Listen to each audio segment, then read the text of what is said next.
Hi guys, well, long time no talk. I know I made a video last, I don't know, June, I think, talking about my boyfriend shipping off to basic training. He's been enlisted for about a year now, and like I said, he shipped off in June, and I made a video kind of saying that YouTube was going to be my journal, but I actually had other ways of dealing with him being gone.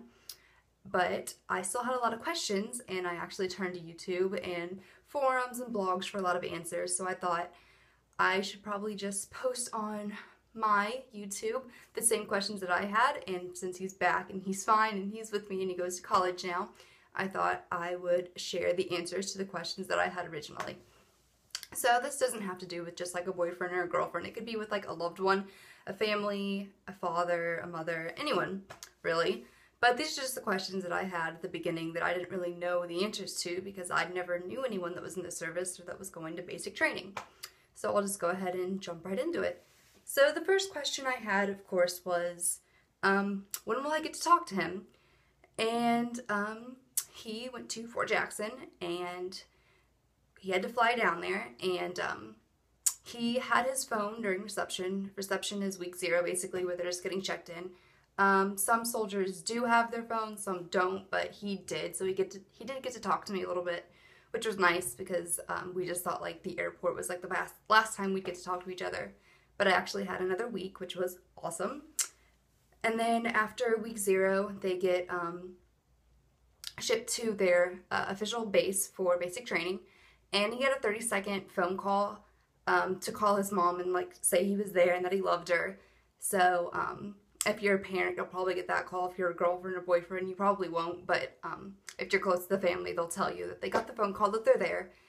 And unfortunately, the first letter I got was like 3 to 4 weeks later, which I kind of expected because, you know, they're getting settled, they're getting everything done really quickly the first few weeks. So the first letter didn't come till the 3rd week, but it was okay. So the next question I had was, how or where do I send my letters? I started writing basically the day he left. Obviously, I couldn't send it anywhere because I didn't know where to send it. I didn't know where to send it until I got the first letter, basically. He wrote on the back of his letter where to send it, and I sent it there. I read on some forums, some people were like, oh, just send it there, write their name, and then write the base on it. No, you should probably just wait, figure out what company, battalion, infantry, everything they're in, and make sure it goes straight to them. It won't get sent around the military base. So I'd just wait. Yeah, like I said, I just wrote a lot of letters. So the first letter I sent him had like 4 pages in it, which was typical for me. But actually, I think I sent like 2 or 3 envelopes like the day I got his address because I'd just been writing for 3 weeks basically. And the next question I had was phone privileges. I kind of expected him not to have phone privileges, obviously, because he's in training and he's need to be distant from the outside world. But it really depends on where they are and who their sergeants are. He actually told me that some of their companies got their phones every weekend, like as a privilege or if they did something good that week.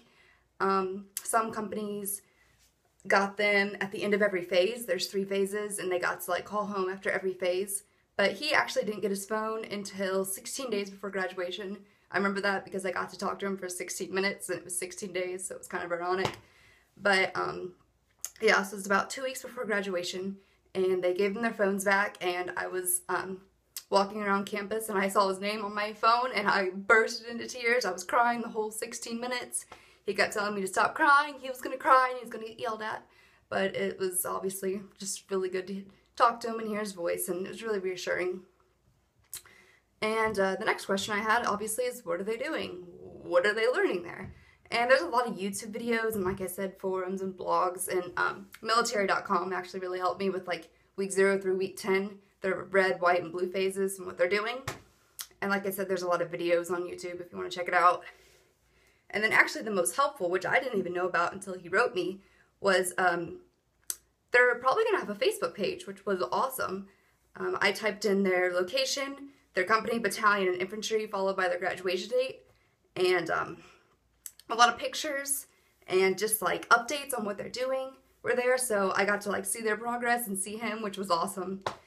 And yeah, just look for that. And if you can't find it, write your soldier, ask if they have one, and they can send it to you if they do. And next question is, how many letters will I get? Will I get to, well, oh, I'm sorry. Will I get a bunch of letters? Will I barely get any? It really depends. He actually wrote majority of his letters after lights out with a little flashlight, which he was not supposed to do, but he did, and I was obviously really happy for that, but he could have gotten in a lot of trouble, but he never did.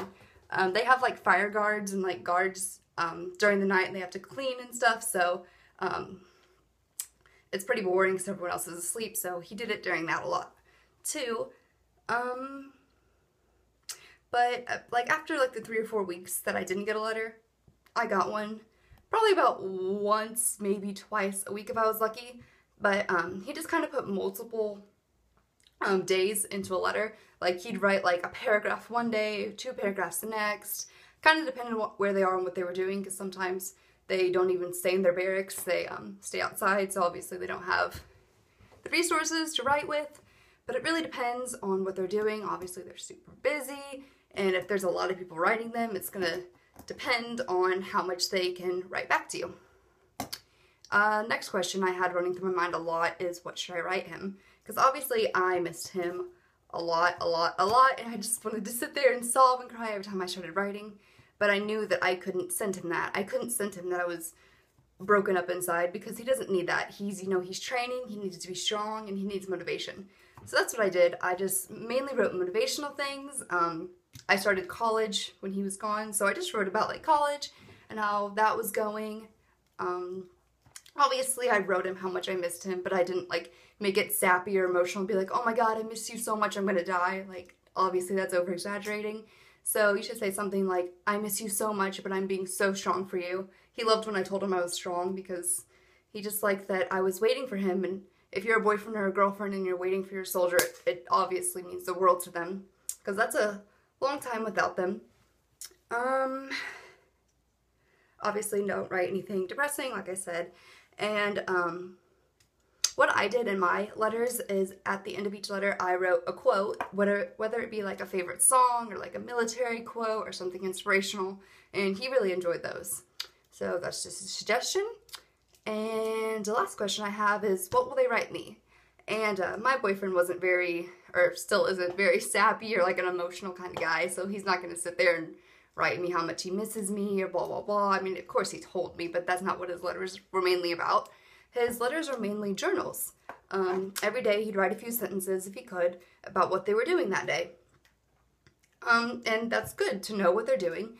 And obviously he would end his letter like telling me how much he missed me, or he loved me, or how proud he was of me, which was great to hear. It's a very humbling experience to receive letters. I know we all have our phones and we have instant gratification, instant texting, back and forth, and honestly going to the mailbox every day was just a really cool experience. Like, it was all, like, obviously really sad and depressing if I didn't get a letter, but if I did, I was just jumping for joy and so excited.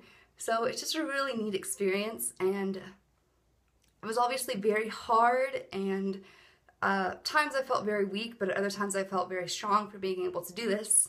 And for him being able to do that, it was a very cool experience. And I got to go to his graduation and family day, but I think I'm going to make a separate video for that, because I think it's going to be pretty long, because it's a pretty amazing experience.